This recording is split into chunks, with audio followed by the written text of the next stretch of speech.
దేవుని పరిశుద్ధ నామమునకు స్తోత్రము కలుగునగాక. హల్లెలూయా. ప్రభువు రాజ్యము వచ్చునుగాక. మనమందరము సిద్ధపడుదుముగాక. ఆమేన్. ఈ స్త్రీల కూడికలో ప్రభు యొక్క సన్నిధానములో చేరినటువంటి ప్రతి వారిని కూడా ప్రభువు జ్ఞాపకము చేసుకుంటూ చూచుచున్నటువంటి దేవుని యొక్క దృష్టిలో శ్రేష్టమైనటువంటి జీవితంలో చేసేటువంటి వారముగా ఉండటానికి ప్రభు ప్రతి వారికి కూడా కృప అనుగ్రహించి నడిపించునుగాక. ఆమేన్. హల్లెలూయా. ఈ రాత్రి సమయంలో మన యొక్క వాక్య ధ్యానము నిమిత్తము పరిశుద్ధ గ్రంథములో నుండి అపోస్తుడైన పౌలు హెబ్రీలకు వ్రాసిన పత్రిక 8వ అధ్యాయము 5వ వాక్యమును మనం చదువుకుందాం. అపోస్తుడైన పౌలు హెబ్రీలకు వ్రాసిన పత్రిక 8వ అధ్యాయము 5వ వాక్యము. మోషే గుడారము అమర్చబోయినప్పుడు కొండ మీద నీకు చూపబడిన మాదిరి చొప్పున సమస్తమును చేయుటకు జాగ్రత్త పడుము అని దేవుని చేత హెచ్చరించబడిన ప్రకారము ఈ యాజకులు పరలోక సంబంధమగు వస్తువుల ఛాయారూపకమైన గుడారమునందు సేవ చేయుదురు. ఈ వాక్యము ద్వారా ప్రభు మనతో మాట్లాడి మన అందరి జీవితాలను కూడా అతి శ్రేష్టమైనటువంటి అనుభవం నడిపించినట్లుగా ఆశతో మనమందరము వాక్యమును గ్రహించాలని నేను కోరుతున్నాను. దేవుడైనటువంటి యెహోవా పాత నిబంధన కాలంలో మోషేతో మాట్లాడుతూ చెప్పినటువంటి మాట, నీవు సీనాయి పర్వతం మీదకి ఎక్కి రమ్ము అని మోషేని పిలిచిన తరువాత ఆ సీనాయి కొండ మీద దేవుడు మోషేకు అనేక సంగతులను బయలుపరిచాను. మరియు ఆయన ప్రత్యక్ష గుడారాన్ని దేవుడు కనుపరిచి నేను నీకు కనుపరుచున్నటువంటి మాదిరి ప్రకారముగా నీవు ఈ ప్రత్యక్ష గుడారాన్ని కట్టాలని దేవుడు మోషేతో మాట్లాడి ఉన్నారు. ఆ తరువాత మోషే ఆ సీనాయి కొండ మీద నుండి దిగివచ్చి దేవుడు తనతో చెప్పినటువంటి ప్రకారముగా ప్రజలతో చెప్పిన తరువాత ఏ విధముగా అయితే దేవుడు మోషేకు కనుపరిచారో మోషే ప్రజలకు బయలుపరిచినటువంటి వారుగా ఉన్నారు. ప్రజలు అదే ప్రకారముగా ఆ గుడారమును అందులో ఉన్నటువంటి వస్తువులను ఉపకరణములను వారు అదే ప్రకారముగా చేసి ఉన్నారు.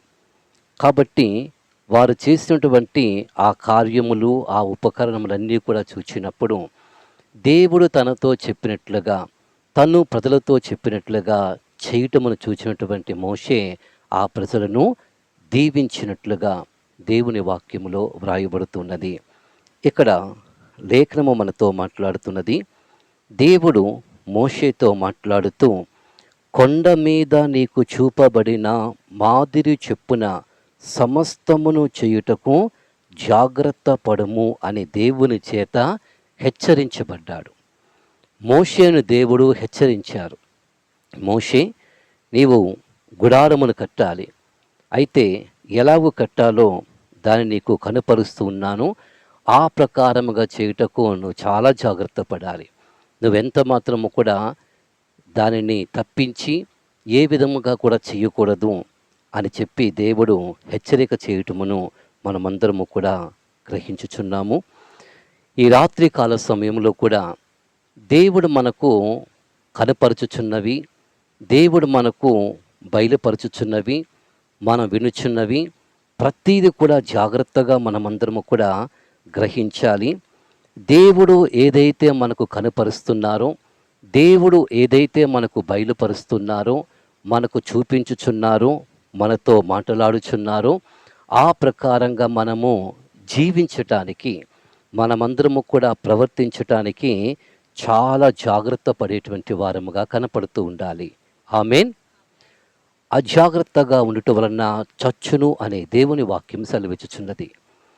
దైవ సందుకు వచ్చినటువంటి మనమందరము కూడా చాలా జాగ్రత్త కలిగినటువంటి వారముగా జీవించాలని నేర్పించబడుతున్నాం. నీవు ఏది చూస్తున్నావో ఆ విషయంలో చాలా జాగ్రత్తగా ఉండాలి. నీవు ఏమైతే వినుచున్నావో ఆ విషయంలో చాలా జాగ్రత్తగా ఉండాలి. నీవు ఏదైతే చేయుచున్నావో ఆ విషయంలో చాలా జాగ్రత్తగా ఉండాలని మనమందరము కూడా నేర్పించబడుతూ ఉంటున్నాం. ఈ యొక్క స్త్రీల కూడికలో ప్రభు మనతో మాట్లాడుతున్నటువంటి మాట, ఆయన ఏదైతే మనకు మాదిరిని చూపిస్తున్నారు. ఆమేన్.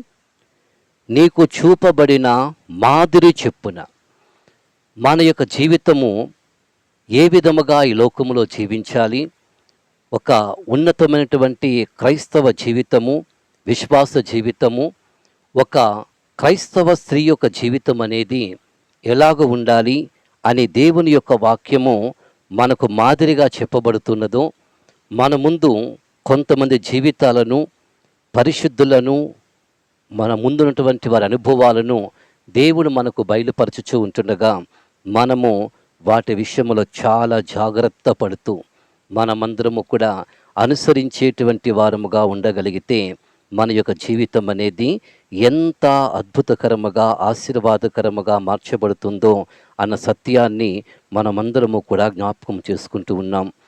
యోహాను వ్రాసినటువంటి సువార్తలో ప్రభువైన యేసుక్రీస్తు వారు తన శిష్యులతో మాట్లాడుతూ చెప్పుతున్నటువంటి ఒక ప్రాముఖ్యమైన మాటను 13వ అధ్యాయము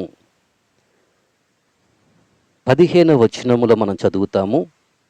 యోహాను 13:15.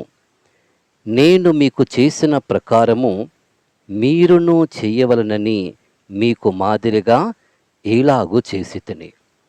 యేసుక్రీస్తు ప్రభువారు తన శిష్యులతో చెప్పినటువంటి ఒక ప్రాముఖ్యమైనటువంటి మాట, నేను మీకు చేసిన ప్రకారంగా మీరు కూడా చెయ్యాలి. నేను మీకు చేస్తున్నాను, మీరు ఇతరులకు చెయ్యాలి.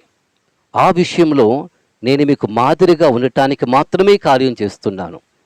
ప్రభు మాదిరిని తన శిష్యుల ముందు ఉంచినట్లుగా వాక్యములో మనమందరము కూడా చదువుతున్నాం.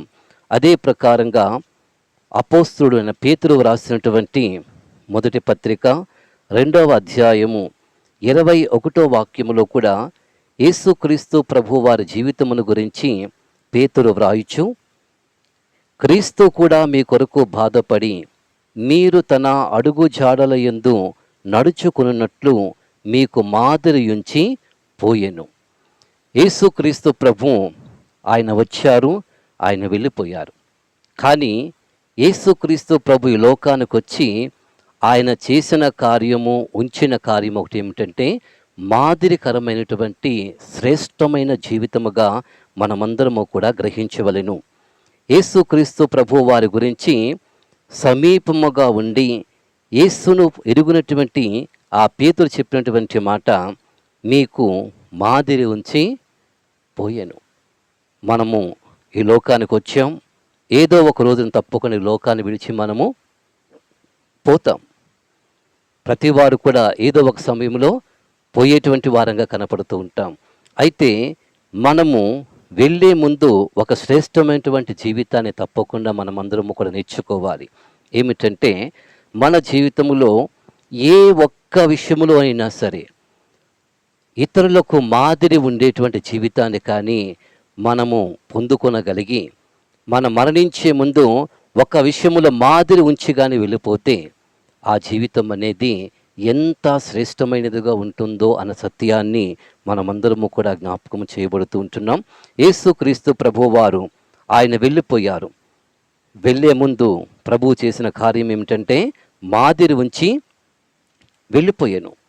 యేసుక్రీస్తు ప్రభు మాదిరి ఈ లోకములో మనకు అనుగ్రహించబడుతూ ఉంటుండగా ఆ మాదిరిని మనమందరము కూడా తప్పకుండా దాన్ని గుర్తు చేసుకోవాలని దేవుని వాక్యము సెలవిచ్చుచున్నది. అపోస్తలుడైన పౌలు తిమోతికి వ్రాసిన మొదటి పత్రిక 1వ అధ్యాయము 16వ వాక్యములో మనం చదివితే, అయినను నిత్య జీవము నిమిత్తము తనను విశ్వసింపబోవు వారికి నేను మాదిరిగా ఉండులాగున యేసుక్రీస్తు తన పూర్ణమైన దీర్ఘశాంతమును ఆ ప్రధాన పాపినైన నా యందు కనుపరుచినట్లు నేను కనికరింపబడితిని. పౌలు జీవితం గురించి ఆయన రాస్తూ దూషకుడను, హింసకుడను, హానికరుడను, నేను క్రీస్తును ఆయన సంఘాన్ని ఎంతగానో హింసించినటువంటి వాడిగా ఉన్నాను. అలాంటి యొక్క నా జీవితంలో ప్రభువు పూర్ణమైన దీర్ఘశాంతమును ప్రధాన పాపిగా ఉన్నటువంటి నా యందు కనుపరచబడినట్లుగా నేను కనికరించబడ్డాను. దేవుడు నన్ను కనికరించాడు. దోషకుడుగా, హింసకుడుగా, హానికుడు నా జీవితాన్ని దేవుడు మార్చాడు. నా జీవితాన్ని ప్రభు రక్షించాడు. ఎందుకొరకు అంటే ఇక్కడ పౌలు గుర్తు చేస్తున్నటువంటి మాట, నిత్య జీవము నిమిత్తము తనను విశ్వసింపబోవు వారికి నేను మాదిరిగా ఉండటానికి. ఆమేన్. కనికరించింది దేవుడు దేనికి, నన్ను రక్షించింది దేవుడు దేనికోసము అని పౌలు యొక్క మాటల్లో మనమందరము కూడా జ్ఞాపకము చేయబడుతూ ఉంటున్నాం. దేనికోసం అనగా మాదిరిగా ఉండటానికి. ఆమేన్. యేసుక్రీస్తు ప్రభు మాదిరి ఉంచి ఆయన వెళ్ళిపోయారు. దూషకుడుగా, హింసకుడుగా, హానికరుడుగా ఉన్నటువంటి పౌలు యొక్క జీవితాన్ని యేసుక్రీస్తు ప్రభు వారు కనికరించారు. కనికరించి చేసిన కార్యం ఏమిటంటే పౌలును రక్షించారు. రక్షించటము దేనికోసం అంటే అనేకులకు మాదిరిగా ఉండులాగున. మరియు అపోస్తుడైన పౌలు ఫిలిప్పీలకు వ్రాసిన పత్రిక 3వ అధ్యాయము 17వ వాక్యములో వాక్యము చదివితే, సహోదరులారా, మీరు నన్ను పోలి నడుచుకునుడి, మేము మీకు మాదిరి ఉన్న ప్రకారము నడుచుకుని వారిని గురిపెట్టి చూడుడి. ఫిలిప్పీ పట్టణంలో ఉన్నటువంటి సంఘములకు పౌలు ఈ పత్రిక వ్రాస్తూ చెప్పినటువంటి మాట, మీరు నన్ను పోలి నడుచుకునడి. మేము మీకు ఏ విధముగా ఉన్నామంటే మాదిరి అయినటువంటి ప్రకారంగా. పౌలు సంఘానికి, అనేకులకు ఏ విధముగా ఉన్నాననగా ఒక మాదిరికరముగా ఉన్నట్లుగా ఈ వాక్యములు మనం గమనిస్తున్నాం. మోషేతో దేవుడు మాట్లాడినది, ప్రభువైన యేసుక్రీస్తు వారి యొక్క జీవితము మరియు పౌలు యొక్క జీవితమును గురించి మనము అన్ని విషయములో కూడా గమనిస్తే ఒక మాట ప్రాముఖ్యంగా మనము గ్రహిస్తున్నాం. ఏమిటనగా మాదిరి. ఆమేన్. యేసుక్రీస్తు ప్రభు సందుకు వచ్చినటువంటి మనము యేసుక్రీస్తు ప్రభు వారి యొక్క జీవితాన్ని, ఆయన చెప్పినటువంటి వాక్కులను మరియు మన ముందు ఉంచినటువంటి పరిశుద్ధులుగా ఉన్నటువంటి వారి యొక్క జీవిత అనుభవాలను తప్పకుండా మనమందరము కూడా గ్రహించుకుంటూ ఆ మాదిరిని అందరము కూడా అనుసరించేటువంటి వారముగా ఉండటానికి మనమందరము కూడా కోరుకుంటూ ఉండాలి. ఆమేన్. పౌలు చెప్పినటువంటి మాట, నేను మాదిరిగా ఉండులాగున.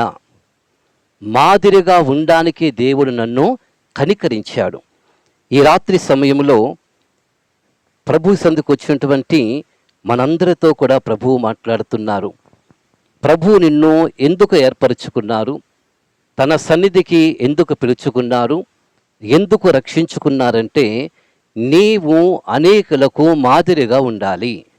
ఆమేన్. మాదిరిగా ఉండడానికే దేవుడు మన యందు ఆయన కనికరము చూపుతున్నట్లుగా దేవుని వాక్యమును బట్టి మనమందరము కూడా గుర్తు చేయబడుతూ ఉంటున్నాం. ఈ స్త్రీల కూడికలో చేరినటువంటి ప్రతి వారు కూడా, వాక్యం వింటున్నటువంటి ప్రతి వారి యొక్క జీవితముల్లో కూడా అందరము కూడా గుర్తు చేయబడుతున్నాం.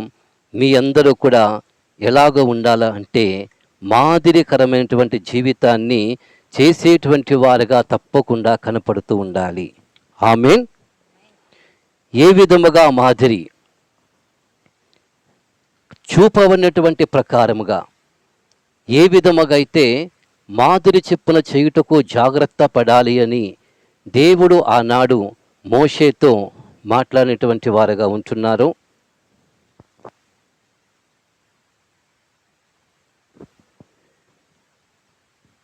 దేవుని యొక్క వాక్యాన్ని బట్టి, మన ముందు ఉన్నటువంటి పరిశుద్ధుల జీవితాల బట్టి, శ్రేష్టమైనటువంటి వారి యొక్క అనుభవాలను బట్టి తప్పకుండా మనమందరము కూడా మాదిరిని నేర్చుకుంటూ మన యొక్క జీవితంలో కొంతమందికైనా మాదిరిగా ఉండగలిగితే మన జీవితము చాలా ధన్యకరముగా మార్చబడుతున్నది. స్త్రీల జీవితాలలో, వారి యొక్క కుటుంబం యొక్క అనుభవాలలో ప్రతి వారు కూడా జాగ్రత్తగా గమనించాలి. ఒక తల్లిగా, భార్యగా, అత్తగా, కోడలుగా ఎటువంటి మాదిరిని మనం అనుసరించాలో, ఇతరులకు ఏ విధంగా మన మాదిరిని చూపించేటువంటి వారముగా ఉండాలో అన్న విషయాన్ని ప్రతివారు కూడా జాగ్రత్తగా గ్రహించి అలాగున జీవించగలిగితే మన జీవితము చాలా ధన్యమైనట్లుగానే. ఆమేన్. 2 విషయాలు మన జీవితంలో గుర్తు చేసుకోవాలి. ఒకటి, మాదిరిని అనుసరించాలి. ఆమేన్. రెండవది, మాదిరిని చూపించాలి. ఈ 2 అనుభవాలు మన జీవితంలో శ్రేష్టముగా ఉండగలిగితే మనల్ని బట్టి ప్రభువు నామము ఎంత ఘనపరచబడుతున్నదో అన్న సత్యాన్ని మనం ఎరిగినటువంటి వారుగా ఉండాలి. మనము ఎవరిని, దేనిని మాదిరిగా తీసుకునేటువంటి వారంగా కనపడుతూ ఉంటున్నాం. సాధారణంగా స్త్రీల యొక్క జీవితాలు గమనిస్తూ ఉంటే, ఎవరైనా కొంతమంది స్త్రీలను చూచుచున్నప్పుడు వారి అలంకారాలు బాగా చూస్తూ ఉంటారు. తల నుండి పాదం వరకు వారి యొక్క అలంకారాలను జాగ్రత్తగా కనిపెట్టేటువంటి వారుగా ఉంటారు. కనిపెడుతూ అది చక్కగా ఉంది, ఆ అలంకారం బాగుంది, ఆ చీర డిజైన్ బాగుంది, ఆ డ్రెస్ ఇంత బాగుంది, అది ఇలా చక్కగా ఉంది, కాబట్టి ఇలాంటి దాన్ని ధరించుకోవాలి అని కొన్ని విషయములలో మాదిరిగా ఇతరులను ఉంచుకోవడం గురించి మనం గమనిస్తూ ఉంటాం. అనేక సార్లు మన జీవితంలో కూడా తెలుసో తెలియకుండానే కొన్ని అనవసరమైనటువంటి కార్యముల విషయంలో కొంతమందిని మాదిరిగా పెట్టుకుంటూ జీవించేటువంటి వారుగా చాలామంది జీవితాలు కనపడుతూ ఉంటున్నాయి. మీ జీవితంలో ఇంతవరకు ఎవరిని మాదిరిగా పెట్టుకున్నారు? ఏ విషయంలో మాదిరిగా పెట్టుకున్నారు అన్న జీవితాన్ని జాగ్రత్తగా ప్రతి వారు కూడా గ్రహించేటువంటి వారుగా ఉండాలి. స్కూల్ చదువుతున్నటువంటి కాలంలో మాకు మ్యాథ్స్ను బోధించేటువంటి ఒక టీచర్ ఉండేవారు. రోడ్ ఆఫ్ ఫిలిమ్స్ అని చక్కగా బోధించేటువంటి వారు. ఆమె యొక్క వస్త్రధారణ చిన్న ప్రాయం నుండి ఎంతగానో ఆకట్టుకునేది. ఆ 7th క్లాస్ చదివేటువంటి కాలంలోనే ఆ టీచర్ని చూడగానే ఆ టీచర్ పట్ల నాకు మంచి అభిప్రాయం కలిగింది. కారణం ఏమిటంటే చక్కటి వస్త్రధారణ. ఇంకా కొంతమంది టీచర్స్ ఉండేటువంటి వారు మేము చదువుకున్నటువంటి సమయంలో, కానీ అందరు టీచర్ల కంటే ఒక శ్రేష్టమైనటువంటి డ్రెస్సింగ్ అనేది, అది నా చిన్న హృదయానికి చాలా హత్తుకుంది. అంటే స్త్రీ యొక్క చీరకట్టు ఇలాగ ఉండాలి కదా, ఇంత చక్కగా అలంకరించుకునే వారుగా ఉంటారు. దేహం అంతా కూడా చక్కగా కప్పుకుంటూ ఆమె చూడ్డానికి చాలా శ్రేష్టమైనటువంటి వ్యక్తిగా కనబడుతుండేవారు. నా చిన్న వయసులో నాకు ఆలోచన వచ్చేది, ఇంత చక్కగా చీరను కట్టుకుంటున్నారు, ఇంత చక్కగా అలంకారం చేసుకున్నారు, ఇలాగనే ప్రతి వారు కూడా ఉంటే అది చూడడానికి ఎంత చక్కగా ఉంటుంది అనేటువంటి ఒక ఆలోచన నా హృదయంలో కలిగించబడింది. మీ జీవితాలలో ఎవరిని మాదిరిగా పెట్టుకుంటున్నారు? లోకములో ఉన్నటువంటి మనుషులు అనేక మందిని మాదిరిగా పెట్టుకుంటూ ఉంటారు. అనేకమైన వాటిని మాదిరిగా పెట్టుకునేటువంటి వారుగా ఉంటారు. అలంకారాల విషయంలో, వారి హెయిర్ స్టైల్స్ విషయంలో, వారి జడలు అల్లుకునే విషయంలో, ఇంకా నానా విషయాలలో అవి అన్నీ కూడా చెప్పనలసినవి కావు. అవి అందరికీ కూడా బాగుగా తెలిసినటువంటి విషయాలుగా నేను గుర్తు చేస్తూ ఉంటున్నాను. ఎవరిని మాదిరిగా తీసుకున్నాం ఒకసారి మనము పరీక్షించుకుందాం. రెండవది, మన యొక్క జీవితంలో ఎంతమందికి మాదిరిగా ఉండటానికి మనము జీవిస్తున్నటువంటి వారంగా కనపడుతున్నాం? ఏ విషయములో మనమందరము కూడా మాదిరిగా ఉండగలుగుతున్నాం ఇంతవరకు? ఒకసారి మనమందరము కూడా ఆలోచించుకుందాం. ప్రాముఖ్యముగా ఈ స్త్రీల కూడికల్లో కుటుంబ సంబంధమైనటువంటి జీవిత అనుభవాలలో మనము ఎలాంటి మాదిరిని తెలుసుకుంటూ ఎంతవరకు మాదిరిగా ఉండాలన్న విషయాన్ని నేను మీకు జ్ఞాపకము చేయాలని నేను కోరుకుంటూ ఉన్నాను. ముఖ్యముగా భార్య యొక్క జీవితము, కుటుంబ జీవితాలు చేసినటువంటి భార్యలుగా ఉన్నటువంటి ప్రతి వారు కూడా ఒకప్పుడు జీవితాన్ని, ఇప్పటి జీవితాన్ని కూడా గుర్తు చేసుకుంటూ మీ యొక్క జీవితము బోధించబడుతున్నటువంటి వాక్యం యొక్క మాదిరి ప్రకారంగా ఏదైతే నేర్పించబడుతున్నారో, దేవుని వాక్యము ద్వారా పరిశుద్ధాత్మ దేవుడు బయలుపరుస్తున్నటువంటి సంగతుల ద్వారా మన యొక్క జీవితాలు ఆ ప్రకారంగా జీవిస్తున్నామో లేదో అన్న విషయాన్ని ప్రతి వారు కూడా జాగ్రత్తగా గ్రహించేటువంటి వారంగా ఉండటానికి మనమందరము కూడా నేర్చుకుంటూ ఉండాలి.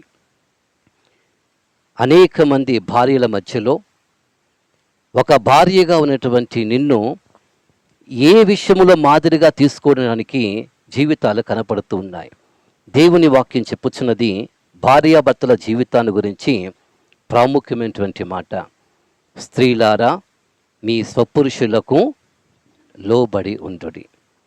సంఘము క్రీస్తునకు లోబడినట్లుగా ప్రతి స్త్రీ కూడా తన స్వపురుషునికి లోబడి ఉండవలెను. భర్త, పురుషుడు ఏది చెప్పినా సరే ఆ భార్య జీవితం ఎలా ఉండగలగాలంటే లోబడినట్లుగానే కనపడుతూ ఉండాలి. ప్రతి ఒక్క స్త్రీ కూడా తన భర్త యందు భయము కలిగి ఉండునట్లు చూచుకొనవలెను అని వాక్యం రాయబడుతుంది. భార్యకు భయం ఏమిటై ఉండాలంటే భర్త అంటే భయపడుతూ ఉండాలి. భర్త అంటే విధేయత కలిగినటువంటి జీవితము చేయాలి. ఈ రెండు విషయాల గురించి ప్రాముఖ్యముగా దేవుని వాక్యములో వ్రాయబడుతుంది. ప్రతి భార్య కూడా తన భర్తను ఎలాగూ సంతోషపెట్టగలను అనేటువంటి విషయము కోసము చింతించేటువంటి స్త్రీగా కనపడుతూ ఉన్నది. ఇలాగున దేవుని యొక్క వాక్యము ద్వారా భార్యగా ఉండవలసినటువంటి స్త్రీ గురించి ఏదైతే మనము చదువుతున్నామో, ఏదైతే మనం వింటున్నామో, బోధించబడుతున్నామో, హెచ్చరిక చేయబడుతుంటున్నామో అలాంటి జీవితాలు ఎంతమంది చేస్తున్నాం? నీ భర్తకు నీవు భయపడుతున్నావా, లేక నీకు నీ భర్త భయపడుతున్నాడా? ఆఫీసులో ఉన్నటువంటి వారు అనుకుంటున్నారు, ఇద్దరు కూడా కొలీగ్స్గా ఉన్నటువంటి వారు, అలా కొంచెం బయటికి వెళ్ళి వద్దామంటే అమ్మో నేను రాను అన్నాడు మచ్చండి. ఏమంటే లేటుగా వస్తే అడుగుతుంది మా భార్య, ఆమెకు భయపడి టైం ప్రకారం వెళ్ళిపోతాను. ఈ లోకములో మరి భర్తలకు భయపడే భార్యలు ఎంతమంది ఉంటారో తెలియదు, కానీ ఒకప్పుడు కాలం అలా విధంగా ఉండేది. ముందు కాలం అంతా కూడా సాధారణంగా ప్రతి ఒక్క భార్య కూడా భర్తకు భయపడే జీవితాలు ఎక్కువగా ఉండేది. కానీ ఈ రోజుల్లో అలాంటి జీవితాలు సాధారణంగా తక్కువ కనపడుతుంటాయి. అబ్రహాము వెనకన శారా ఉన్నది. నీ భార్య అయిన శారాను పిలవమన్నప్పుడు పిలిచాడు, అప్పుడు వచ్చింది. ఇప్పుడు పిలవక్కర్లేదు మటండి, ఆ భర్త కంటే ముందు భార్య వస్తుంది, ఆ భర్తతో పాటు కూర్చుంటుంది, భర్త పక్కనే ఉంటుంది, భర్త వెనకాతలే ఉంటుంది, పిలవాల్సిన అవసరమే లేదు మటండి. ఇంకా కొన్నిసార్లు భర్తనే పిలుచుకోవాలి మటండి. ప్రతి వారు కూడా జాగ్రత్తగా మన జీవితాలను గ్రహించాలి. పిలిచేంత వరకు కూడా శారా ఏమాత్రం కూడా ముందుకు వచ్చినటువంటి అనుభవాలు లేదు. భర్తకు ఎంతగా భయపడి ఉండాలో అన్న విషయాన్ని శారా మనకు నేర్పిస్తున్నది. నీవు లేచి బయలుదేరి వెళ్ళు అని దేవుడు మాట్లాడిన తరువాత దేవుని మాటకు అబ్రాము విధేయుడై బయలుదేరుతూ ఉంటుండగా భర్త మాట విని శారా కూడా బయలుదేరి ఉన్నది. ఏమాత్రం కూడా ప్రశ్నించకుండా భర్తతో పాటు శారా కూడా తన యొక్క జీవితాన్ని బయలుదేరుతూ అప్పగించుకోవటాన్ని మనం గ్రహిస్తూ ఉన్నాం. మీ యొక్క జీవితము ద్వారా ఎంతమంది మాదిరికరంగా జీవించేటువంటి వారుగా కనపడుతున్నారు. భర్త ఎడల భయము కలిగినటువంటి జీవితము, భర్త మాటకు విధేయత కలిగినటువంటి జీవితము. వాక్యం చెప్పుచున్నది, స్త్రీలారా పవిత్ర ప్రవర్తనతో కూడినటువంటి భయముతో కూడిన మీ పవిత్ర ప్రవర్తనను చూచి మరి వాక్యము లేకుండానే పురుషులు తప్పకుండా భార్యల నడవడి వలన రాబట్టబడవచ్చును. పేతురు వ్రాసిన మొదటి పత్రిక 3వ అధ్యాయము మొదటి వాక్యము నుంచి మనం చదివితే, స్త్రీలారా మీరు మీ స్వపురుషులకు లోబడి యుండుడి. అందువలన వారిలో ఎవరైనను వాక్యమునకు అవిధేయులైతే వారు భయముతో కూడిన మీ పవిత్ర ప్రవర్తనను చూచి వాక్యము లేకుండానే తమ భార్యల నడవడి వలన రాబట్టబడవచ్చును. వస్తారని సంపూర్ణంగా పేతురు ఇక్కడ చెప్పలేదు, కానీ రాబట్టబడవచ్చు, అవకాశం ఉన్నది. ఎప్పుడు అంటే విధేయత కలిగినటువంటి జీవితం చేస్తున్నప్పుడు, పవిత్రమైనటువంటి ప్రవర్తన చేస్తున్నప్పుడు, భర్తకు లోబడినటువంటి జీవితము చేసేటప్పుడు, ఒకవేళ భర్తలకు వాక్యం తెలియకపోయినా సరే, వారు క్రీస్తును ఎరగలేనటువంటి వారుగా ఉన్నప్పటికీ కూడా ఆ భార్యల యొక్క జీవితాన్ని బట్టి వారు రాబట్టబడవచ్చును అని లేఖనము సెలవిచ్చుచున్నది. ఎంతమంది ఒక భర్త దగ్గర భార్య ఏ విధంగా ప్రవర్తించాలో దేవుని వాక్య ప్రకారంగా, నేర్పించబడుతున్న వాక్య ప్రకారంగా, బయలుపరచబడుతున్న వాక్య ప్రకారంగా, వ్రాయబడినటువంటి ఆజ్ఞల ప్రకారంగా ఎంతమంది స్త్రీలు ప్రవర్తిస్తున్నారో అన్న విషయాన్ని జాగ్రత్తగా గమనించండి. నేను నా భర్తకు ఎప్పుడు లోబడుతున్నాను, అన్ని విషయంలో లోబడుతున్నాను, నా భర్త అంటే నాకు భయము అన్నటువంటి వారు ఎంతమంది ఉన్నారు ఈ లోకంలో? వాక్యం ఉన్నటువంటి వారిలో ఎంతమంది కనపడుతూ ఉన్నారు? అలా ఉండేటువంటి వారు చాలా తక్కువగా కనపడుతూ ఉంటారు. నేను చూచిన వారు, ఎరిగిన వారు ఈ విషయంలో నిన్ను మాదిరిగా తీసుకోవటానికి నీవు అటువంటి జీవితము చేసేటువంటి వారుగా ఉండాలని దేవుడు కోరుతూ ఉన్నాడు. ఆమేన్. ఒక క్రైస్తవ జీవితంలో ఉన్నటువంటి, కుటుంబ జీవితంలో ఉన్నటువంటి ఒక భార్య ఎలాగో ఉండాలి అనే వాక్యం నేర్పిస్తుందంటే, భర్తకు అన్ని విషయంలో కూడా ఎప్పుడు కూడా లోబడుతూనే ఉండాలి. భర్త అంటే భయము కలిగినట్లుగా చూచుకోవాలి. భర్తను ప్రేమించే జీవితము చేయాలి. ఆమె ఎల్లప్పుడూ అతనికి మేలే చెయ్యును కానీ కీడు ఏమాత్రమును కూడా చేయదు. గుణవతినటువంటి భార్య గురించి వాక్యం రాయబడుతుంది. భర్తను అన్ని విషయంలో కూడా సంతోషపెట్టేటువంటి జీవితము, ఇది బైబిల్ భార్య గురించి వివరించేటువంటి వాక్కులు. ఇలాంటి జీవితమును చేస్తున్నటువంటి వారు ఎంతమంది కనపడుతున్నారు? నేను ఈ వాక్యం అనుసరిస్తున్నాను, ఈ మాదిరి ప్రక్క నడుచుకుంటున్నాను అన్నటువంటి వారు ఎంతమంది కనపడుతుంటారు? వాక్యం చెప్పుచున్నది, భార్యలు అన్ని విషయంలో కూడా భర్తలను సంతోషపెట్టేటువంటి వారిగా కనపడుతూ ఉండాలి. అలాగన ఎంతమంది జీవితాలు ఉంటున్నాయి? నా భర్త నన్ను సంతోషపెట్టట్లేదు, నా భర్త నా మాట వినట్లేదు. దేవుని వాక్యమునకు ఎంత వ్యతిరేకమైనటువంటి ఆలోచనలు, స్వభావాలు, మాటలు, క్రియలు కనపడుతున్నాయో ఈ రోజుల్లో మనమందరము కూడా గ్రహించగలగాలి. ఒక క్రైస్తవ స్త్రీగా ఉన్నటువంటి ఒక భార్య జీవితం అనేది ఇలాగ ఉండాలని దేవుని యొక్క వాక్యము నేర్పిస్తూ ఉంటుండగా, ఇలాగున ఎంతమంది ఉంటున్నారు? మనకి మాదిరిగా శారా ఉంచబడి ఉన్నది. ఆమె అబ్రహామును ఏమని పిలిచిందనగా, యజమానుడా అని పిలుస్తూ, యజమానుడికి అన్ని విషయంలో కూడా లోబడి ఉన్నట్లుగా శారా జీవితం గురించి వ్రాయబడుతుంది. శారా మనకు మాదిరికరమైనటువంటి ఒక స్త్రీగా చెప్పబడుతున్నది. నిన్ను చూచిన వారు ఇలాంటి ఒక మాటను గ్రహించగలుగుతారా? నీ జీవితాన్ని, మీ భార్యాభర్తల జీవితాన్ని, మీ కుటుంబ జీవితాన్ని చూస్తున్నటువంటి వారు నిజంగా మరి ఆ సారా ఎలా ఉందో ఏమిటో మాకు తెలియదు, కానీ ఇప్పుడు సారాను చూస్తున్నాం. ఆమేన్. సారా అని పేరు ఉంటుంది కానీ అటువంటి జీవితాలు ఉండదు. ఎందుకు మన యొక్క తల్లిదండ్రులకు కానీ, పెద్దలకు కానీ, దైవ సేవలు కానీ మంచి పేర్లు ఎంచుతూ పెడుతూ ఉంటారు. అంటే అలాంటి జీవితం చేయటానికి, అలాంటి స్వభావాలు వారిలో కలిగించబడటానికి, వారి మాదిరిని అనుసరిస్తూ జీవించటానికి అటువంటి యొక్క శ్రేష్టమైన పేర్లు పెట్టడానికి ఆశపడుతూ ఉంటారు. కానీ పేరు చూస్తే ఒకలా ఉంటారు, కానీ జీవితాలు చూస్తే అది మరొక విధంగా కనపడుతూ ఉంటుంది. షారా ఒక మంచి భార్యగా, మాదిరికరమైనటువంటి భార్యగా మరి లోబడేటువంటి జీవితమును గురించి చెప్పబడుతున్నది. ఎంతమంది లోబడుతున్నారు? ఒక సహోదరి ప్రార్థన చేస్తుంది, ప్రభువా మా ఆయన నాకు లోబట్టలేదు నాయన, వాడిని దర్శించు నాయన, వాడిని మార్చు నాయన, లోబడినట్లుగా చేయి నాయన. ఇది దైవ చిత్తానుసారమైన ప్రార్థన? ఇలాంటి ప్రార్థనలకు దేవుడు ప్రతిఫలం ఇస్తారా? ఏమని ప్రార్థించాలి? ప్రభువా నా భర్త ఏది అన్నప్పటికీ నేను ప్రభు లోబడ్డానికి నాకు నేర్పించు నాయన, నాకు సహాయం చేయి నాయన అనేటువంటి అనుభవాన్ని మనం తప్పకుండా పొందుకోవటం కొరకు ప్రార్థించేటువంటి వారుగా కనపడుతుండాలి. నీలో ఈ అనుభవాల్లో ఎన్ని మాదిరికరమైనటువంటి అనుభవాలు ఉన్నాయి?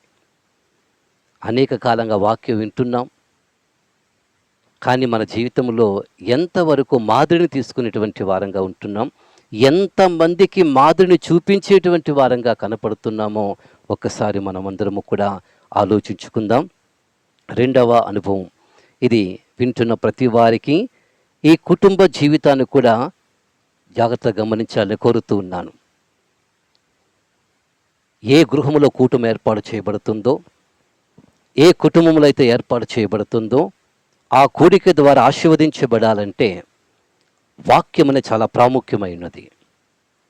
ఏ వాక్యము ద్వారా దేవుడు మనతో మాట్లాడుతూ ఉన్నారు, ఆ వాక్యమునకు మనం సమర్పించుకుంటూ ఆ వాక్యం యొక్క మాదిరికరమైన జీవితాన్ని కానీ మనం చేసే వారంగా ఉంటే అప్పుడు మన కుటుంబం ఆశీర్వదించబడుతుంది.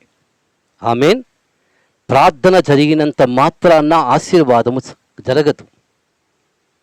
మనం ఎలా బ్రతకాలో ఆ కూటమిలో దేవుడు మనతో మాట్లాడుతూ ఉంటారు. మనం ఆశీర్వాదం పొందటానికి, మన జీవితంలో దేవుని దీవెనలో కార్యాలు పొందటానికి ఏమి చేయాలో ప్రభు ఆ కూడికలో మనతో మాట్లాడుతూ ఉంటారు. నీతో మాట్లాడుతున్నటువంటి ఆ సమయంలో దేవుని వాక్యమునకు లోబడి జీవించగలిగితే తప్పకుండా ఆ కుటుంబం అనేది, ఆ గృహం అనేది ఆశీర్వదించబడుతూ ఉంటుంది. ఆమేన్. ఒక గృహములో కూటం జరగడం మామూలు విషయం కాదు. అది ఖచ్చితంగా ఆ కుటుంబానికి, ఆ ఇంటి మీదకి ఆశీర్వాదం రావాలి. ఎప్పుడు ఆశీర్వాదం వస్తుందంటే ప్రకటించబడుతున్న వాక్యమునకు అప్పగించుకున్నప్పుడు. దేవుడు ఏ వాక్యము ద్వారా మాట్లాడుతున్నారో ఇది ఖచ్చితంగా నేను అనుసరించాలి, ఈ మాదిరి ప్రకారంగా జీవించి నేను అనేకులుగా మాదిరికరముగా ఉండాలి అనేటువంటి ఆశను కలిగినటువంటి వారముగా ఉండాలని మనము జ్ఞాపకము చేయబడుతూ ఉంటున్నాం. హల్లెలూయా. రెండవదిగా, అత్తగా ఉన్నటువంటి వారి జీవితాలు గమనించండి. ఎటువంటి మాదిరిని అనుసరించాలో అత్తలుగా ఉన్నటువంటి ప్రతి వారు కూడా దాన్ని గుర్తు చేసుకోవాలి. మరి బైబిల్లో శ్రేష్టమైనటువంటి అత్త అనగానే గుర్తొచ్చేది ఏమిటనగా నయోమి. ఎంతో శ్రేష్టమైనటువంటి జీవితము, మాదిరికరమైనటువంటి అనుభవాలు. నయోమి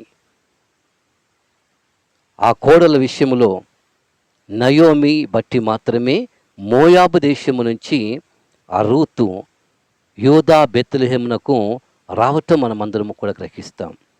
కేవలము అత్తను బట్టి మాత్రమే కోడలు వచ్చిందటండి. ఆమేన్. ఇందాకల వాక్యం చదివాం, స్త్రీలు వాక్యమునకు విధేయులైతే పురుషులు వాక్యము లేకుండగానే తమ యొక్క పవిత్రమైన ప్రవర్తన వలన వారు రాబట్టబడవచ్చును. దీనినే వాక్యాన్ని మనము అనేక విషయముల కొరకు అప్లై చేసుకున్నటువంటి వారుగా ఉండాలి.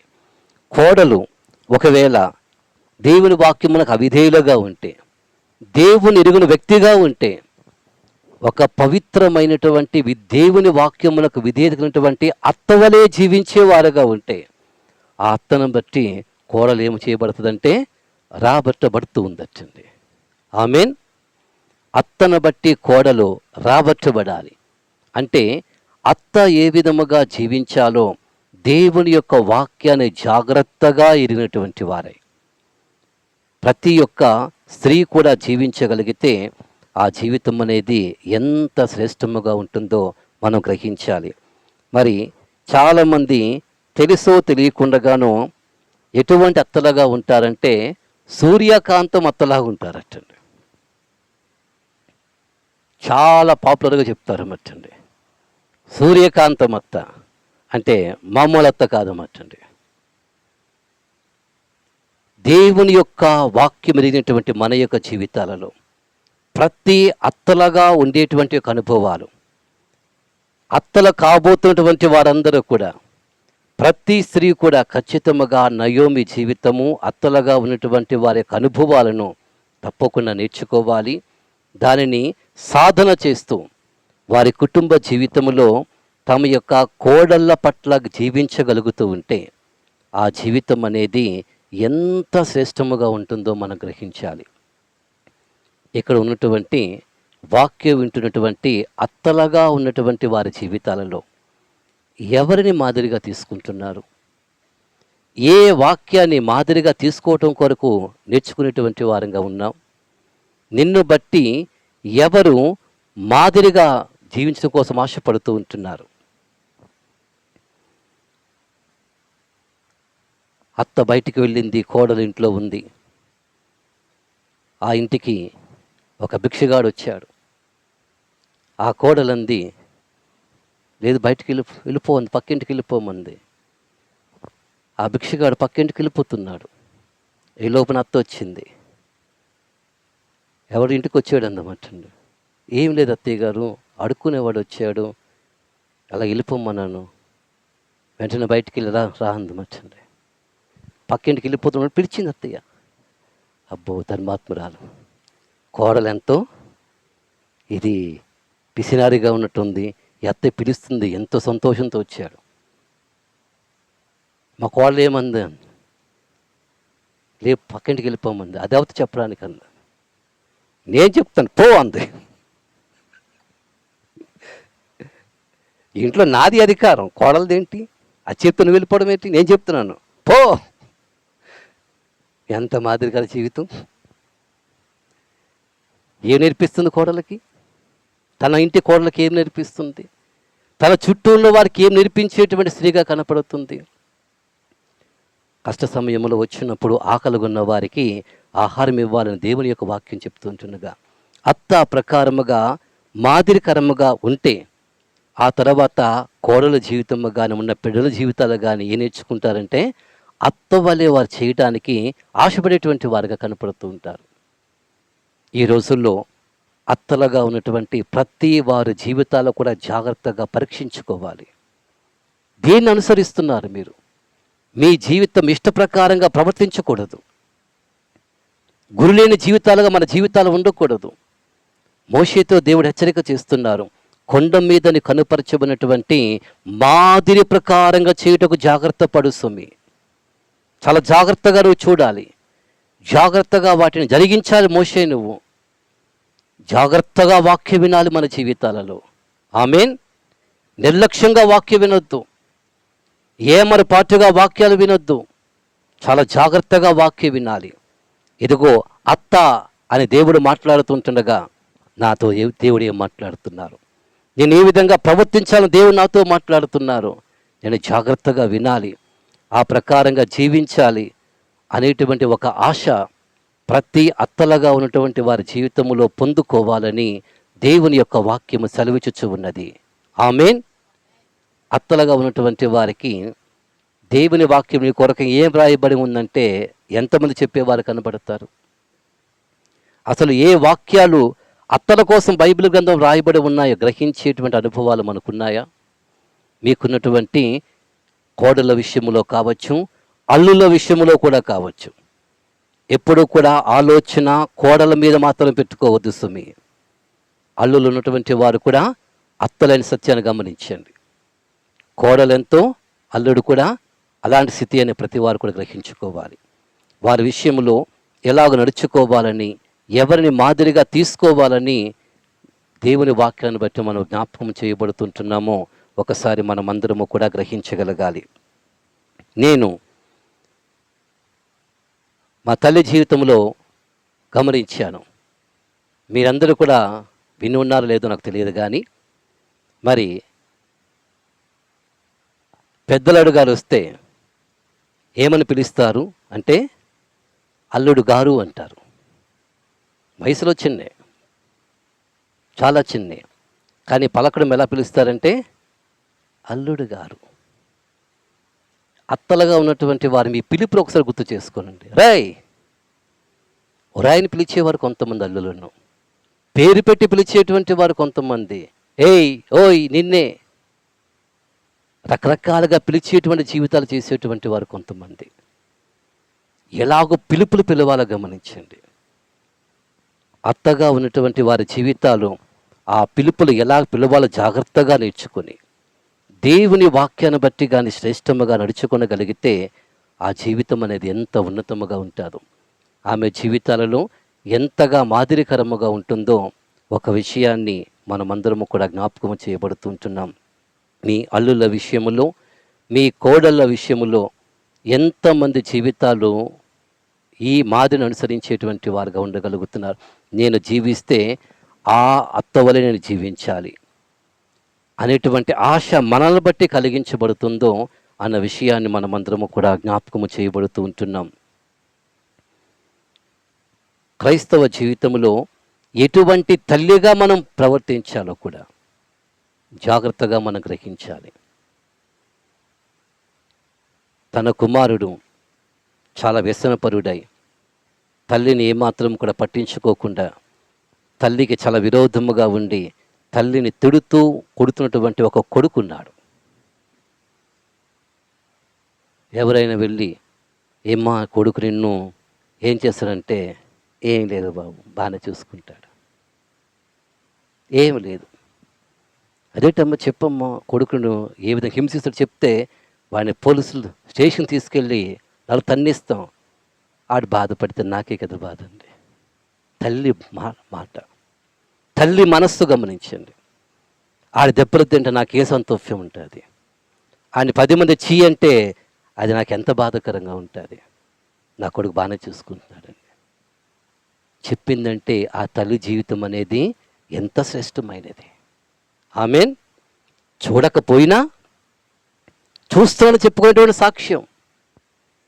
ఎందుకంటే తల్లి అందమట్టండి, పొట్ట చెంపుకుంటే పేగులు ఎక్కడ పడతాయంటే ఒళ్ళునే పడతాయండి. నేను చించుకునేదాన్ని కాదండి. నా కొడుకు బాగానే చూసుకుంటున్నాడండి. ఎంత శ్రమ పెట్టినా, ఎంత బాధ పెట్టినా ఒక్క మాట వ్యతిరేకంగా చెప్పనటువంటి తల్లి. కానీ కొంతమంది ఉంటారు మట్టండి, ఎంత బాగా చూసుకున్నా నన్ను అసలు పట్టించుకోడు, అసలు చూడడు, అసలు నాకు దగ్గరికి రానే రాడు, నాకేమి ఇవ్వనే ఇవ్వడు. ఇది ఎంత వ్యతిరేకమైనటువంటి స్వభావాలు, కార్యాలు. మన జీవితము ఎలాంటి మాదిరిని అనుసరించేటువంటి వారంగా కనపడుతుంటున్నామో ఒకసారి జాగ్రత్తగా మనము గ్రహించాలి. తల్లులుగా ఉన్నటువంటి ప్రతి వారు కూడా జాగ్రత్తగా గమనించండి. భార్యాభర్తల కూటం జరిగించబడేటప్పుడు కొంతమంది భార్యలుగా ఉన్నటువంటి వారిని లేపి, మీ భర్తలు మిమ్మల్ని ఎలా బాధ పెడుతున్నారో చెప్పండి అన్నారు.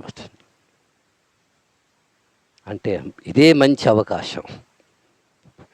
ఆమె ధైర్యంగా ఎప్పుడు మాట్లాడలేకపోయాను, ఎదురుగుండా చెప్పలేను, నాకు ఇదే అవకాశం. లేచి మంచి స్పీచ్లు ఇస్తున్నారు మట్టండి. నా భర్త లాగా, నా భర్త లాగా, నా భర్త లాగా రకరకాలుగా స్పీచ్లు ఇస్తున్నారు మట్టండి. అయితే అక్కడ మరొక స్త్రీ ఉంది, భర్త చేత తృణీకరించబడి ఎంతగానో హింసించబడుతున్నటువంటి స్త్రీ. అందరూ అనుకున్నారు ఆమె లేచి మొట్టమొదటి సాక్ష్యం చెప్తుందో అనుకున్నారు మట్టండి. ఆమె లేకలేదు. కూటమంతా అయిపోయింది. ఆమె మొదట వచ్చి తన బాధ అంతా కూడా చెప్పుకుంటుందేమో అనుకున్నారు దైవ సేవకులు కూడా. తర్వాత అడిగితే ఆయన అనుకుంటే నాకు బాధ కాదండి, నా భర్తను అంటే నాకు బాధ కాదు, మేమిద్దరు ఏకశరీరం కాదా, నా భర్తను అంటే నా భర్తను తృణీకరిస్తే అది నాకు ఎంత బాధ అది. కనుక నా భర్త గురించి చెప్పుకున్నంటే అర్థం ఏంటి, నా గురించి నేను చెప్పుకున్నట్టే చెడు కాదు. ఎంత వాక్య జ్ఞానము చేత ఉన్నదో గమనించండి. వాక్యం చెప్పుచున్నది, మీరిద్దరూ కూడా ఏక శరీరులై ఉన్నారు. మరి భర్త గురించి చెడుగా చెప్పుకోవడం అంటే తన గురించి చెడుగా చెప్పుకోవడం కాదా? ఇలాంటి జ్ఞానాలు ఎంతమంది జీవితంలో కనపడుతుంటాయి. క్రైస్తవ స్త్రీలు అనుకుంటున్నాం, ఒక క్రైస్తవ భార్యగా ఉన్నానని చెప్పుకుంటూ ఎలాంటి ప్రవర్తన చేస్తున్నామో జాగ్రత్తగా గమనించండి. ఏనాడైనా నీ భర్త గురించి ఒక చెడు మాట చెప్పకుండా జీవించే జీవితాలు చేసేవారం కనబడుతున్నామా? ఉండొచ్చు, చెడుతనం ఉండేటువంటి వారుగా ఉండొచ్చు.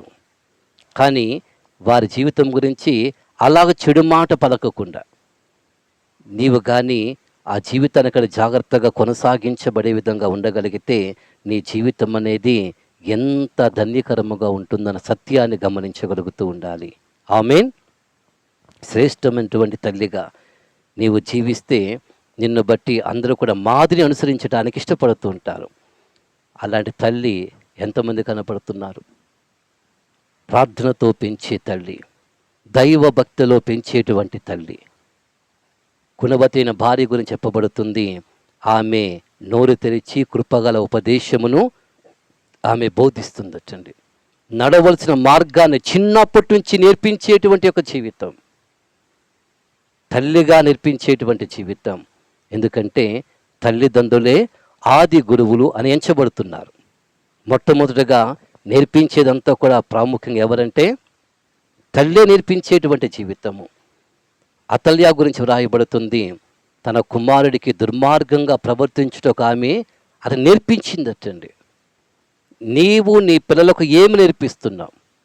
ప్రత్యేకంగా నేర్పించక్కర్లేదు, నీవు జీవించే జీవితమే నేర్పించే అనుభవాలు మట్టండి. నువ్వు మాట్లాడే విధానమే నేర్పించేటువంటి జీవితం. ఎందుకంటే పిల్లలు ఎక్కడ నేర్చుకుంటారంటే ఇంటిలో తల్లి యొద్ద ఎక్కువ నేర్చుకునేటువంటి వారుగా కనపడుతూ ఉంటారు. నువ్వు మాట్లాడిన మాటలు, నీవు చేసినటువంటి ప్రవర్తనలు వారి జీవితాన్ని ఎంతగా మారుస్తాయి అన్న విషయాన్ని జాగ్రత్తగా గ్రహించగలగాలి. పిల్లల ఎదుటే అబద్ధపు మాటలు, పిల్లల ఎదుటే దేవుని వాక్యమునకు విరోధమైనటువంటి జీవితాలు కానీ మనం చేస్తే పిల్లలు ఎలాంటి యొక్క జీవితాన్ని నేర్చుకునేటువంటి వారుగా ఉంటారు. నిన్ను బట్టి నీ పిల్లలు మా అమ్మలాగా జీవించాలన్నటువంటి ఆశ పిల్లలకు ఉండగలుగుతుందా? ఒకసారి మనమందరము కూడా గ్రహించుకుంటూ ఉండాలి. ఎవరిని మాదిరికరముగా తీసుకునేటువంటి వారంగా ఉండగలుగుతున్నాం? కుటుంబ జీవితాలలో ఉన్నటువంటి అనుబంధాలలో, ప్రభు ఏర్పరిచినటువంటి సంబంధాలలో మన జీవితంలో ఎలాంటి మాదిరికరమైన జీవితాన్ని చేస్తున్నామో ప్రతి వారు కూడా ఆలోచించుకోవాలని ప్రభువు కోరుతున్నారు. మనము శ్రేష్టమైనటువంటి మాదిరిని అనుసరించటం మాత్రమే కాదు, కానీ మనం అనేకులకు ఏమవ్వాలంటే మాదిరికరముగా ఉండాలి. పౌలు చెప్తున్నటువంటి మాట, నేను కనికరించబడ్డాను. ఎందుకోసమంటే అనేకులకు మాదిరిగా ఉండులాగన కనికరించబడ్డాను. ఈ రోజున నీ జీవితము ఎంతమందికి మాదిరికరంగా ఉన్నది? ఎంతమందిని మాదిరిగా తీసుకోవడం కొరకు ఆశపడుతున్నారు? నీ వస్త్రధారణ, నీ మాట తీరు, నీ ప్రవర్తన, నీ ప్రతి ఒక్క జీవితము ఎంతవరకు మాదిరికరంగా ఉంటుంది? ఒకసారి జాగ్రత్తగా మనమందరము కూడా ఆలోచించుకోవడం కొరకు ఆశపడుతూ ఉండాలి. నిర్లక్ష్యమైన జీవితాలు ఉంచొద్దు. మన జీవితాలలో వాక్యం చాలా చాలా జాగ్రత్తగా మనం వింటూ ఉండాలి. నీ దేవుని వాక్యం జాగ్రత్తగా విన్నప్పుడే వాక్యంలో కార్యసిద్ధి కలిగిస్తుంటుంది. అజాగ్రత్తగా నిర్లక్ష్యంగా వాక్యం వినడానికి ఎప్పుడు కూడా మనం ఇష్టపడవద్దు. దేవుడు నాతో మాట్లాడుతున్నారు, నా జీవితము ఇలా ఉండాలని దేవుడు నేర్పిస్తున్నారు అనే కనీస జ్ఞానము కానీ నీకు ఉండగలిగితే ఈ వాక్యమును బట్టే జీవించడానికి జాగ్రత్త పడు. అజాగ్రత్తగా ఉండటం వలన చస్తామని వాక్యం హెచ్చరిక చేస్తుంది. ఎంతవరకు మన జీవితాలు అంటే మన ఇష్ట ప్రకారంగా వెళ్ళిపోతున్నామా? వాక్యం ఎందుకు? దేవుడు మనకెందుకు? దైవ సేవకులు మనకెందుకు? వాక్యం ఎందుకు? హెచ్చరికలు ఎందుకు మన జీవితానికి? ఎన్నిసార్లు బోధించబడుతున్నా, హెచ్చరిక చేయబడుతున్నా ఇక మన జీవితాలు మునుపటి వలె జీవించేటువంటి వారంగా ప్రవర్తిస్తున్నామా, లేక ఇలాంటి మాదిరికరమైన జీవితాన్ని నేను చెయ్యాలి, ఈ మాదిరి నేను అనుసరించేటువంటి జీవితం చెయ్యాలి. క్రీస్తు ఏ విధంగా మాదిరి ఉంచి వెళ్ళారంటే, ఆయన మీ కొరకు శ్రమపడి ఆయన మేలు చేసి ఏం చేశారంటే బాధపడ్డారు అని దేవుని యొక్క వాక్యం సెలవిచ్చుచున్నది. మేలు చేసి బాధపడినటువంటి ఆయన జీవితం మనకు ఒక మాదిరికరముగా ఉన్నట్లుగా పేతురు గుర్తు చేస్తూ ఉన్నారు. మన జీవితాలలో ఎవరిని మాదిరిగా పెట్టుకుంటున్నాం ఒకసారి మనమందరము కూడా ఆలోచించుకుందాం. సైన్స్లో 2 విషయాలు ఉంటాయి. ఒకటి థియరీ పార్ట్, రెండవది ప్రాక్టికల్ పార్ట్. మొట్టమొదటిగా టీచర్లుగా ఉన్నటువంటి వారు ఆ విషయాలన్నీ కూడా వారు నోటితో బోధించేటువంటి వారుగా ఉంటారు. తరువాత వారిని ల్యాబ్కు తీసుకుని వెళ్ళి ప్రాక్టికల్గా చేయించేటువంటి వారుగా కనపడుతూ ఉంటారు. ఆమేన్. నేను ఇప్పుడు చేసేదంతా అదేమిటంటే థియరీ పార్ట్ మీకు బోధిస్తున్నాను అన్నమాట. ఈ యొక్క థియరీ పార్ట్ ఉన్నటువంటి ప్రతి వారు కూడా ఏం చేయగలగారంటే మీ జీవితం ఉన్నటువంటి ల్యాబ్లోనికి వెళ్తూ ఉన్నటువంటి వారుగా ఉండాలి. ఆమేన్. మీ కుటుంబమే ఒక ల్యాబొరేటరీ అనుకోండి. మీరు వెళ్తున్న ప్రతి స్థలం ఒక ల్యాబ్ వంటిదిగా దాన్ని గుర్తుపెట్టుకుంటూ ఏదైతే వాక్యం మనకు నేర్పించబడ్డాదో, ఏదైతే మనకి బోధించబడి హెచ్చరిక చేయబడుతూ ఉన్నదో ఆ విధమైనటువంటి జీవితాన్ని మనం నేర్చుకొనగలిగితే, చేయగలిగితే మన వలన కొంతమంది అయినా ప్రభువును విశ్వసించేటువంటి వారుగా మార్చబడతారు. ఆమేన్. మనం ఎవరికి ఏదో బోధించాల్సిన అవసరం కాదు. ఈ రోజుల్లో క్రీస్తు బోధలు ఎవరికి అవసరం లేదన్నట్టండి. అటువంటి జీవితం కోసం ప్రతి వారు కూడా కనిపెడుతున్నారు మచ్చండి. బోధించేవారు చాలామంది ఉన్నారు మచ్చండి. ఈ దినముల్లో బోధలు ఎవరికి కూడా అవసరం కాదన్నట్టండి. దేవుని యొక్క వాక్య ప్రకారంగా మాదిరికర్మగా ఉండేటువంటి జీవితము కోసమై అనేక మంది ఎదురు చూస్తూ ఉంటుండగా మనలో ఒక్కటైనా మాదిరి ఏదైనా ఉన్నదా? ఒక్క వాక్యమైనా మనం అనుసరించి ఖచ్చితంగా మనం జీవించగలుగుతుంటున్నామా? ఒక్క విషయంలోనైనా మాదిరికరమైన జీవితాన్ని మనం చేసేటువంటి వారంగా ప్రవర్తిస్తున్నామా? నీలో ఏ మాదిరి ఉన్నది లోకం చూస్తున్నది. నీ కుటుంబంలో వారు కావచ్చు, నీ చుట్టుప్రక్కల ఉన్నవారు కావచ్చు, సంఘములో ఉన్నటువంటి వారు కావచ్చు, నీలో ఒక్క మంచి మాదిరి ఏదైనా ఉందా? యేసు ప్రభువును అనేక మంది హింసించుచున్నప్పుడు, దూషించున్నప్పుడు, అవమానపరుస్తున్నప్పుడు, చెడ్డ మాటలు పలుకుతున్నప్పుడు యేసు ప్రభు ఎలా ఉన్నారంటే ఆయన మౌనముగా ఉన్నారు. నేనంటే ఏం చేస్తాం? నేను క్రీస్తును కాదండి, ఆయన కాబట్టి అలా ఉన్నాడు. మరి ఇంకా మనకు బోధ ఎందుకు? ఇంకా మనకి హెచ్చరికలు ఎందుకు చేయబడ్డాం? మనకు నేర్పించేటువంటి అనుభవాలు ఏంటి? మనకు ఎందుకు ఆ క్రీస్తు జీవితం మనకి మాదిరిగా ఉంచబడాలని వాక్యం నేర్పించుచూ ఉన్నది. అలాంటి స్వభావాలు, నేను ఇలాగ జీవించాలి ప్రభువు అనేటువంటి ఆశ మనలో ఏదైనా కనపడుతుందా? అలాంటి జీవితము చేయటానికి మనం ప్రార్థించేటువంటి వారముగా ఉండగలుగుతుంటున్నామా? ఒకసారి మనమందరము కూడా గ్రహించాలి. నిన్ను చూడగానే, నీ కుటుంబం చూడగానే ఒక మాదిరిగా ఉండటానికి ఇష్టపడుతూ ఉండాలి. ఆమేన్. నీ కుటుంబంలో నీ ఒక మాదిరిగా ఉండగలుగుతున్నావా? నీ చుట్టూ ఉన్నటువంటి ప్రజల మధ్యలో, సంఘములో నీ ఒక మాదిరిగా ఉండేటువంటి అనుభవాన్ని నేర్చుకున్నామా? ఏ విషయంలో మాదిరి ఉందో మన జీవితాలలో ప్రతి వారు కూడా పరీక్షించుకుంటూ, ప్రభువా నీ మాదిరిని నేను అనుసరించాలి, ఉన్నతమైనటువంటి జీవితము చేసినటువంటి వారి జీవితాల్లో ప్రభువా నేను అనుసరించాలి. ఉన్నతమైనటువంటి అనుభవాలను బట్టి మనము కూడా సమర్పించుకుంటూ మన యొక్క జీవితాలను బట్టి కొంతమందికైనా మాదిరికరంగా ఉండగలుగుతూ ఉంటే మన జీవితము చాలా శ్రేష్టమైనదిగా మార్చబడుతున్నట్లుగా దేవుని వాక్యం చెప్పుచున్నది. కనుపరచబడిన విధముగా చేయుటకు నీవు జాగ్రత్త, మాదిరి చెప్పున చేయటానికి ఏ ఉపకరణం చూపించారో, ఎంత ఎత్తుని చెప్పారో, ఎంత పొడవు వెడల్పని చెప్పారో, ఏ విధముగా నిర్మించాలని దేవుడు చెప్పారో అందులో ఏది కూడా తప్పిపోకున్నట్లుగా మోషే సమస్తాన్ని కూడా చేయించిన ప్రకారముగా మన జీవితంలో ఏ వాక్యం ఉన్నటువంటి ప్రకారంగా, ఏ వాక్యము ద్వారా మనం చదువుతున్నామో వింటున్నామో, ప్రభువా నేను ఇలాంటి జీవితము చేయటానికి నాకు సహాయం చేయమని మనము కానీ అప్పగించుకుంటూ జీవించే వారముగా ఉండగలిగితే మన జీవితాలు ఎంత శ్రేష్టమైనవిగా ఉంటాయో అని వాక్యం సెలవిచ్చుచున్నది. మనము వెళ్ళిపోక మునుపు చేయవలసిన కార్యం ఏమిటంటే మాదిరి ఉంచి వెళ్ళిపోవాలి. ఆమేన్. హన్నా ఒక మాదిరి, దుఃఖాక్రాంతురాలై తన గొడ్రాలతనమును బట్టి దేవుని సన్నిధికి వచ్చి ఆమె హృదయమును కృమ్మరించుకుంటూ మొరపెడుతుంటుండగా వృద్ధుడుగా ఉన్నటువంటి ఏలీకి అర్థం కాలేదు. ఎంతవరకు మత్తురాలవై ఉందవు, ద్రాక్షరసం యుద్ధ నుండి తీసివేయు. దైవజనుడు గద్దిస్తూ ఉంటుండగా హన్నా చెప్పిన మాట ఏమిటంటే, అయ్యో నా ఏలినవాడా, నేను మత్తురాలను కాను, నా హృదయం దుఃఖ చేత నా హృదయం అంతటిని కూడా దేవునితో కుమ్మరించుకుంటున్నా నేను. అయ్యో దైవజనుడా, పనికి మాలిన దానిగా నేను ఎంచవద్దు అని ఎంత దీనత్వంతో తన స్థితిని దైవతో చెప్పుకుంటుందో గమనించండి. ఏమా నిద్రపోతున్నావు అంటే, నేనే కనిపించాను నీకు, అక్కడ కనపడదు, నిద్రపోతున్నావు, నేనే కనిపించాను నీకు, కళ్ళు ఎప్పుడు నా మీదే ఉంటాయి. ఎంత నోరు ఉంటుందో గమనించండి.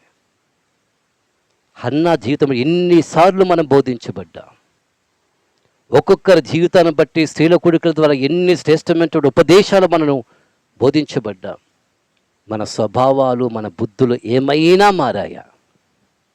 మన ప్రవర్తన ఏదైనా మార్చుకున్నటువంటి వారంగా ఉంటున్నామా? చిరుతపులి తన మచ్చలను మార్చుకొనగలదా అన్నట్లుగా మన స్వభావాల జీవితాలు కనపడుతున్నాయా? అంతకంతకు క్రమక్రమంగా దేవుని వాక్యాన్ని ఎరిగినటువంటి వారముగా ఎంతగా మార్చబడి జీవించాలని నేర్పించబడుతుంటున్నామో అలాంటి జీవితాలు చేయడానికే మనమందరము కూడా సమర్పించుకుందాం. మనము మాదిరిని అనుసరించాలి. మనము అనేకులకు మాదిరిగా ఉండటానికి మనం ఇష్టపడుతూ ఉండాలి. ఆయన మనకుంచిన మాదిరి చెప్పున, ఆయన మనకిచ్చిన వాక్యము చెప్పున మాత్రమే మనం జీవించటానికి జాగ్రత్త పడాలి. ఆమేన్. జాగ్రత్త అని ప్రభు గుర్తు చేస్తున్నారు. నువ్వు జాగ్రత్త పడి అలాగున చేసినలా ఖచ్చితంగా నీ జీవితాన్ని దేవుడు ఆశీర్వదిస్తారు అని ప్రభు మనకు గుర్తు చేస్తూ ఉంటుండగా అలాగున జీవించటానికి మళ్ళీ మనం సమర్పించుకుందాం. ప్రభు ఈ మాటలు మన వినికిడిలో దీవించును గాక. ఆమేన్.